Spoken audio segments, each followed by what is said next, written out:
Welcome viewers, tasty கடாய் சேனலுக்கு உங்களை அன்புடன் வரவேற்கிறேன். இன்றைய ஸ்பெஷல் என்னென்னா ரைஸ் கோகனட் மில்க் கேக். அதாவது அரிசியை வச்சு பால் உள்ள ஊற வச்சு நம்ம கேக் செஞ்சு காமிச்சிருக்கேன். ரொம்ப சிம்பிளான மெத்தடு, ரொம்ப ஈஸியாகவும் இருக்கும். அதே மாதிரி ரொம்ப டேஸ்டியான கேக் இது. நம்ம மைதாவெல்லாம் யூஸ் பண்ணாமல் இந்த மாதிரி ஹெல்த்தியாக பிள்ளைகளுக்கு செஞ்சு கொடுத்தீங்கன்னாக்கா ரொம்ப அருமையாக சாப்பிடுவாங்க. அவங்களுக்கு உடம்புக்கு நல்லதும் கூட. இதே மாதிரி நீங்களும் செஞ்சு பாருங்கள் எவ்வளவு அருமையான ஸ்பான்ச்சியான சூப்பரான கேக்கு. ரொம்ப சாஃப்டானது, அதே மாதிரி டேஸ்டியானது. இதே மாதிரி நீங்களும் செஞ்சு பார்த்துட்டு எப்படி இருந்ததுன்னு கமெண்ட் பண்ணுங்கள், லைக் பண்ணுங்கள், ஷேர் பண்ணுங்கள், மறக்காமல் சப்ஸ்கிரைப் பண்ணுங்கள். வாங்க எப்படி செய்யலான்னு பார்க்கலாம். கேக்கு இதில் 1 கப் அளவுக்கு நான் பச்சரிசி எடுத்திருக்கேன். நீங்கள் எந்த அரிசினாலும் எடுத்துக்கலாம். 1 கப் அளவுக்கு எடுத்திருக்கேன். இது 200 கிராம் அளவுக்கு வந்திருக்கு. நான் கிராம்ஸ்லேயும் அளந்து தான் சொல்லியிருக்கேன். 200 கிராம் ரைஸை நல்லா வாஷ் பண்ணி எடுத்து வச்சுக்குவோம். இப்போ இதில் 1 கப் அளவுக்கு பால், அதாவது 1/4 லிட்டரு 250 ml பால், இதை நல்லா காய்ச்சி கொதிக்க வச்சு கொதிக்கிற ஸ்டேஜிலே நம்ம எடுத்துகிட்டு இந்த அரிசியில் சேர்க்க போகிறோம். இப்போ இந்த அரிசியை நல்லா வாஷ் பண்ணி வச்சுட்டேன். தண்ணியே இருக்காமல் வாஷ் பண்ணி எடுத்தாச்சு. இப்போ பாலை நல்லா கொதிக்க வச்சு கொதித்த பாலை இதில் ஊற்றிருக்கணும். ஊற்றிட்டு இதை ஒரு 20லேருந்து 30 நிமிஷம் ஊற வச்சுக்குங்க. நல்லா இதை ஒரு மூடி போட்டு நல்லா ஊற விட்டுருங்க. இப்போ இதுக்காக நம்ம 3/4 கப் அளவுக்கு சீனி எடுத்திருக்கேன். அது 180 கிராம் நான் அளந்து எடுத்திருக்கேன். 3/4 கப்பு 180 கிராம் இருக்குது, 180 கிராம். இதில் டெசிகேட்டட் கோகோனட், அதாவது ட்ரை கோகோனட் பவுடர் கிடைக்கிது இல்லையா, அது 125 கிராம் எடுத்திருக்கேன். 1/2 கப் அளவுக்கு வந்திருக்கு. இதை ஒரு பவுலில் நம்ம மாற்றி எடுத்து வச்சுக்கிடுவோம்.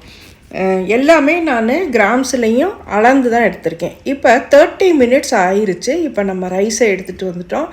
இந்த ரைஸை நம்ம மிக்சர் ஜாரில் பாலோடு சேர்த்து ஊற்ற போகிறோம்.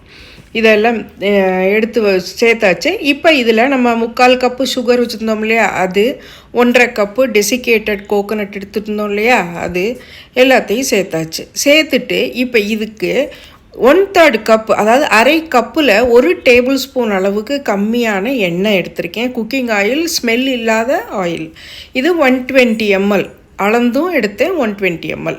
இப்போ இதுக்கு 3 முட்டை சேர்க்க போகிறோம்.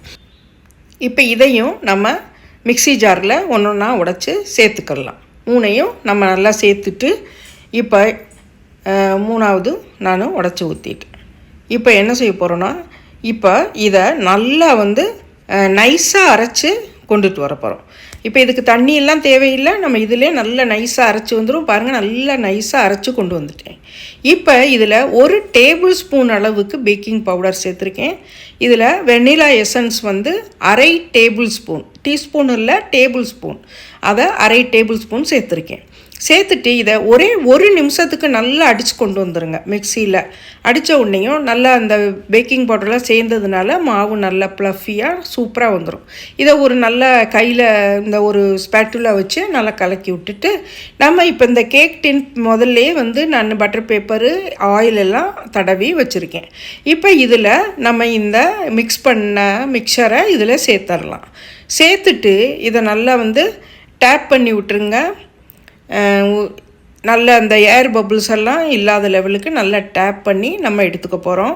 இப்போ இதை நம்ம கேக்கு ஓவனில் தான் வச்சு செய்ய போகிறேன். மைக்ரோவேவில் 180 டிகிரி 10 மினிட்ஸ் நான் ப்ரீஹீட் பண்ணி வச்சுட்டேன். இப்போ இதில் வச்சு நம்ம 180 டிகிரி 50 to 55 மினிட்ஸுக்குள்ளே ஆகும். 50 மினிட்ஸ் அட்லீஸ்ட் ஆகும். வெந்ததுக்கப்புறம் எடுத்து காமிக்கிறேன். பாருங்கள், எனக்கு 55 மினிட்ஸ் ஆச்சு. நான் இப்போ எடுத்தாச்சு. இதை நல்லா ஆற விட்டுருங்க. அதனால் ஒரு டவல் போட்டு மூடி இதை நல்லா ஆற விட்டுறலாம். நல்லா ஆறினதுக்கப்புறம் லைட்டாக வெதுன்னு இருந்தால் போதும். ரொம்பவும் கூலாக வேண்டாம். ரொம்ப லைட்டாக வெதுன்னு இருக்கும் இல்லையா, நம்ம அந்த டைமில் நம்ம இந்த சைடில் உள்ள ஓரங்களை எல்லாம் கத்தியில் எடுத்து விட்டுட்டு நம்ம இதை பிளேட்டில் ட்ரான்ஸ்ஃபர் பண்ணிடலாம். கொஞ்சம் கூட ஒட்டாது, சூப்பராக வரும். பாருங்கள், ஒரே தட்டில் வந்துருச்சு. இப்போ பாருங்கள் எவ்வளோ அருமையாக வந்திருக்குன்னு. இதை நம்ம பட்டர் பேப்பர் எடுத்தாச்சு. ரொம்ப சூப்பரான கேக்கு, ரொம்ப சாஃப்டான கேக் நமக்கு ரெடி ஆயிருச்சு. இதை நீங்கள் கடாயிலையும் வச்சு நம்ம கேக் செய்கிற மாதிரியே செய்யலாம். இதே மாதிரி நீங்களும் செஞ்சு பார்த்துட்டு எப்படி இருந்துன்னு மறக்காமல் கமெண்ட் பண்ணுங்கள். புதுசாக வீடியோ போடுறேன் பாருங்கள். அடுத்த ரெசிபியில் சந்திக்கிறேன். நன்றி.